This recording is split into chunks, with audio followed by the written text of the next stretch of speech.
Hello everyone, welcome to ज्योति पथ। सो आज हम एक बहुत ही इंटरेस्टिंग टॉपिक करने वाले हैं फ्रैक्शंस में। और कई बार ऐसा होता है कि फ्रैक्शंस ना दिखते सेम नहीं है बट उनकी वैल्यू सेम होती है। आप बोलेंगे हम कैसे? और इन्हीं फ्रैक्शंस को, ठीक है, ये मैजिकल फ्रैक्शंस जो होते हैं इन्हीं को हम कहते हैं इक्विवेलेंट फ्रैक्शंस। एग्जाम्पल से समझते हैं। तो पहले हम लेते हैं एक चॉकलेट जिसके 2 पीसेस में डिवीजन है, एक रेगुलर पिज्जा जिसके 4 इक्वल पोर्शंस होते हैं जो हमें पता है, और एक हम ले लेते हैं रेक्टेंगल और उसके हम 6 इक्वल पीसेस कर लेते हैं। ठीक है, फ्रैक्शंस करते हैं शेडेड पोर्शन करके। ठीक है, इसका ये शेडेड पोर्शन, पिज्जा के 2 शेडेड पोर्शन और रेक्टेंगल में हम 3। तो हम फिगर को देख के बता सकते हैं फ्रैक्शन क्या है। न्यूमरेटर में क्या आता है हमेशा, जस्ट टू रिवाइज, मैं साथ के साथ बोलते जा रही हूँ। न्यूमरेटर में क्या आता है? जो पोर्शन आपको मिल रहा है, right, the one you are getting. So here the shaded one is 1 and upon जितने टोटल हैं, सो 2, राइट। यहाँ पे शेडेड 2 आउट ऑफ 4। यहाँ पे how much we are getting? 3 out of 6, right. दिखने में तीनों फ्रैक्शंस अलग अलग है ना, बट ये हैं तीनों एक ही।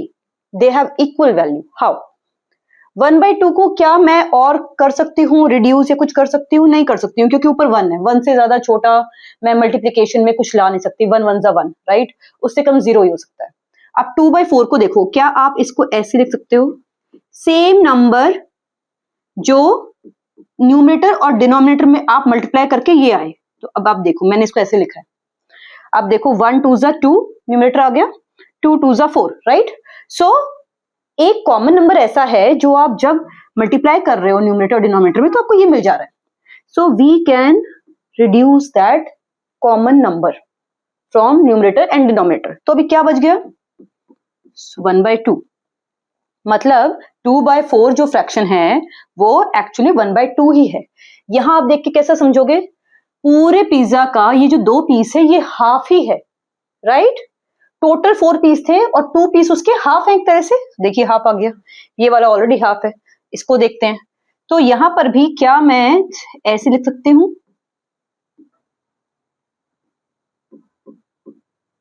चेक करते हैं कि ये नंबर मिलता है। 1 3 3, यस। 2 × 3 6, यस। सो ये दोनों कॉमन है, ऊपर नीचे मल्टीप्लाई है। जब भी मल्टीप्लाई होता है तो आप न्यूमरेटर और डिनोमिनेटर में सेम नंबर को कैंसिल आउट कर सकते हैं। तो क्या बैलेंस रह गया आपका? 1/2। अब आप रेक्टेंगल को देखो, आप इसको थोड़ी देर के लिए एक साइड कर दो। अब आप सिर्फ रेक्टेंगल को देखो। पूरे रेक्टेंगल का अगर मैं आपसे पूछूं कि ये 3 बॉक्स आपको हाफ नजर आ रहा है?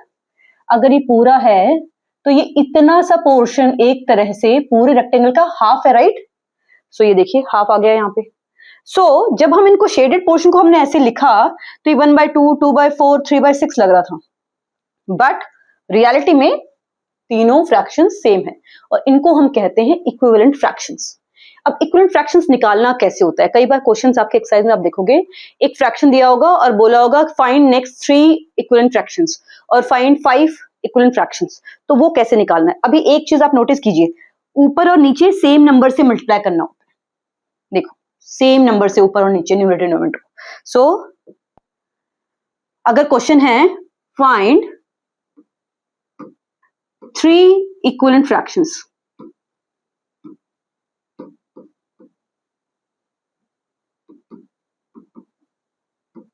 ओके, और मैं नंबर ले रही हूं 3/4 ले लेती हूँ। ये क्वेश्चन है 3/4 के आपको 3 इक्विवेलेंट फ्रैक्शन निकालने हैं, ठीक है। तो देखो आप 1 से अगर मल्टीप्लाई करोगे तो कुछ भी वैल्यू चेंज नहीं होगी, तो 1 से करके फायदा नहीं है, आपको नेक्स्ट नंबर नहीं मिलेगा। सो 1 को मैं फिर भी करके दिखाती हूँ। मान लो मैं फर्स्ट निकाल रही हूँ, तो मैंने 3/4 लिखा। मैंने कहा आपको सेम नंबर से न्यूमरेटर और डिनोमिनेटर को आपको मल्टीप्लाई करना है, तो मैं 1 से कर देती हूँ। सो 3 1 4 1। मल्टीप्लीकेशन में न्यूमरेटर का नंबर न्यूमरेटर से, डिनोमिनेटर का डिनोमिनेटर से मल्टीप्लाई होता है। सो 3 1 3, तो सेम रह गया। क्वेश्चन तो सेम है, तो मींस ये आप नहीं करोगे, ठीक है। This is not a new equivalent fraction, this is the same. So अब नेक्स्ट 2 से कर देती हूँ। सो 3/4 था, ऊपर भी 2 से मल्टीप्लाई, नीचे भी 2 से। 3 2 6 एंड 4 2 8। सो ये एक हो गया इक्विवेलेंट फ्रैक्शन। आप जब इसको रिड्यूस करेंगे तो आपको वापस से 3/4 ही मिलेगा, मतलब इन दोनों की वैल्यू सेम है। नेक्स्ट निकालना होगा तो आप क्या करेंगे, कोई भी नंबर से कर सकते हैं। मैं सीक्वेंशियली कर रही हूँ 1 2 3 4 ऐसे करके, बिकॉज इट इज इजी।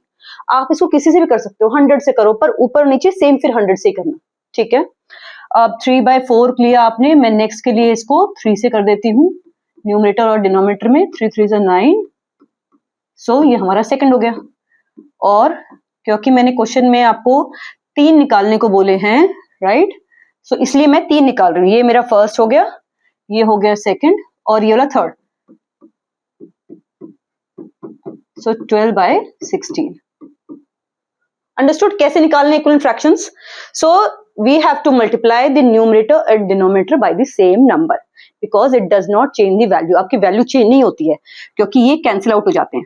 अभी जो हमने पहले किया था, ये दोनों ऊपर नीचे कैंसिल आउट हो जाते हैं, तो कभी 3/4 बचता है, मतलब 6/8। लिखने में बस दिखने में अलग है, बट वो है 3/4 ही है। वैसे 9/12 है 3/4 ही है, क्योंकि 3 3 भी कैंसिल आउट हो जाएगा, क्योंकि सेम नंबर है इसलिए। आई होप आपको ये समझ आया होगा।